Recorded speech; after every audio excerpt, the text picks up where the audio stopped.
প্রিয় সাংবাদিক ভাই ও বোনেরা, আসসালামু আলাইকুম।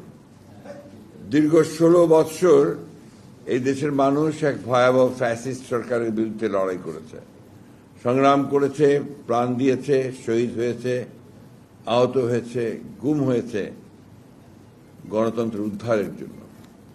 ফ্যাসিস্ট হাসিনা সরকার পরিকল্পিতভাবে এদেশের মানুষের ভোটের অধিকার কেড়ে নিয়ে 3টি নির্বাচনকে প্রহসনে পরিণত করে গণতন্ত্রকে ধ্বংস করেছে। একদলীয় শাসন ব্যবস্থা প্রতিষ্ঠার জন্য সকল নির্যাতনমূলক ব্যবস্থা গ্রহণ করেছে। রাষ্ট্রের সকল প্রতিষ্ঠানগুলোকে দলীয়করণ করেছিল, রাষ্ট্রযন্ত্রকে সেই লক্ষ্যে অস্ত্র হিসেবে ব্যবহার করেছে।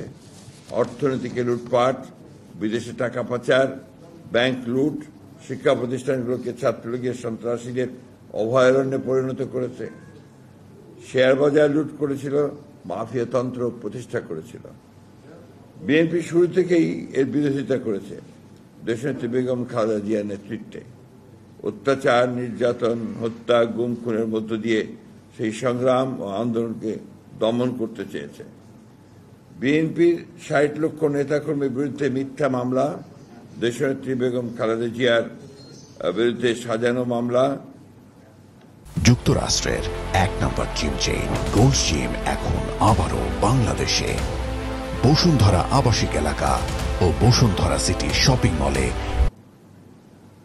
10 বছর সাজা দিয়ে 6 বছর কারাগারে আটক করে রেখেছিল। 5ই আগস্ট তিনি মুক্তি পেয়েছেন। ভারপ্রাপ্ত চেয়ারম্যান সহ অনেক নেতাকে আজীবন কারাদণ্ড প্রদান করে বিরোধী নেতাদের বিভিন্ন মেয়াদের সাজা দিয়ে কারাগারে প্রেরণ করেছে। মৃত্যুদণ্ড দিয়েছে। কারাগারেই অনেকে মৃত্যুবরণ করেছেন। বিএনপিকে নেতৃত্ব শূন্য করে ধ্বংস করে দিতে চেয়েছিল। নির্যাতিত, শারীরিকভাবে আঘাতপ্রাপ্ত ভারপ্রাপ্ত চেয়ারম্যান জনাব তারেক রহমানের নেতৃত্বে প্রতিটি কর্মী, নেতাকর্মী লড়াই করেছে। মানুষের এই সংঘবদ্ধ আন্দোলন চূড়ান্ত রূপ নেয় 2024 সালের জুলাই আগস্টে ছাত্র জনতা স্বতঃস্ফূর্ত আন্দোলনের মধ্য দিয়ে পালিয়ে যেতে বাধ্য হয় ফ্যাসিস্ট হাসিনা 5ই আগস্ট। এই অভ্যুত্থানের ফলে মানুষের মনে নতুন আশা আবারও সৃষ্টি হয় এক নতুন গণতান্ত্রিক বাংলাদেশের। অন্তর্বর্তীকালীন সরকারের প্রধান উপদেষ্টা প্রফেসর ডক্টর মোহাম্মদ ইউনূসের নেতৃত্বে অন্তর্বর্তীকালীন সরকার সেই ধ্বংসপ্রাপ্ত রাজনৈতিক কাঠামোর অর্থনৈতিক কাঠামোকে নতুন করে গড়ে তোলার লক্ষ্যে সকল রাজনৈতিক দলের সঙ্গে আলোচনা করে রাষ্ট্র ব্যবস্থা সংস্কারের কাজ শুরু করেন। এই ধারাবাহিকতায় গতকাল প্রফেসর ইউনূস 5 আগস্ট জুলাই ঘোষণাপত্র ঘোষণা করেন। বিএনপি এই ঘোষণাপত্রকে স্বাগত জানাচ্ছে।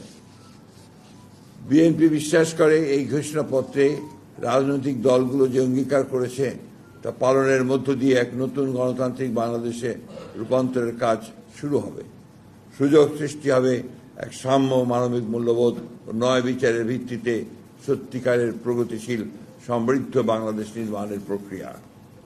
বিএনপি যে সকল রাজনৈতিক দল, ছাত্র, কৃষক, শ্রমিক সহ সকল স্তরের জনগণ এই সংগ্রামে অংশ নিয়েছেন, শহীদ হয়েছেন, আহত হয়েছেন, পঙ্গু হয়েছেন, তাদের জানাচ্ছে আন্তরিক কৃতজ্ঞতা, ধন্যবাদ এবং অভিনন্দন।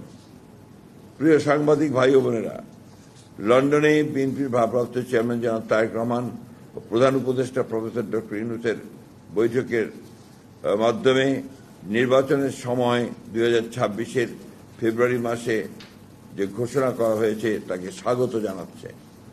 বিএনপি মনে করে এই ঐতিহাসিক ঘোষণা বাংলাদেশে রাজনৈতিক অচলাবস্থা কাটিয়ে উঠবে এবং গণতন্ত্রের উত্তরণের পথকে সুগম করবে। বিএনপি মনে করে এই নির্বাচন সুষ্ঠু, অবাধ, নিরপেক্ষ ও সকলের কাছে গ্রহণযোগ্য করার জন্য সরকার ও নির্বাচন কমিশন সকল ব্যবস্থা গ্রহণ করবেন। বিএনপি এই নির্বাচনকে সফল করে গণতন্ত্রকে প্রাতিষ্ঠানিক রূপ দেওয়া এবং একটি কার্যকরী জাতীয় সংসদ গঠনের জন্য সকল রাজনৈতিক দল ও জনগণের প্রতি উদাত্ত আহ্বান জানাচ্ছে।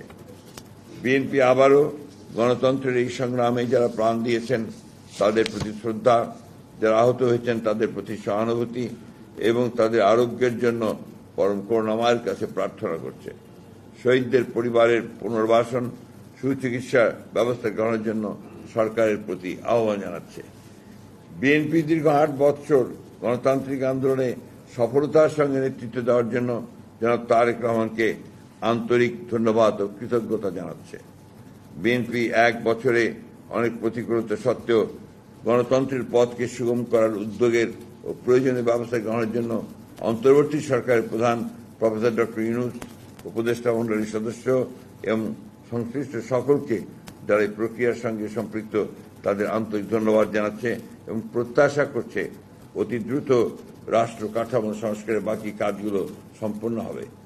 আসুন আমরা স্বাধীনতার ঘোষক শহীদ প্রেসিডেন্ট জিয়াউর রহমানের যে স্বপ্ন সমৃদ্ধ বাংলাদেশ, দেশনেত্রী বেগম খালেদা জিয়ার আজীবনের যে সংগ্রাম গণতান্ত্রিক বাংলাদেশ এবং আমাদের তরুণ নেতা তারেক রহমানের আধুনিক মানবিক গণতান্ত্রিক বাংলাদেশের যে স্বপ্ন তাকে আমরা বাস্তব করে তুলি, জনগণের আশা আকাঙ্ক্ষা পূরণ করি। আপনাদের সকলকে ধন্যবাদ। For more updates, follow us on Facebook, subscribe our YouTube channel, get the latest update on www.daily-sun.com.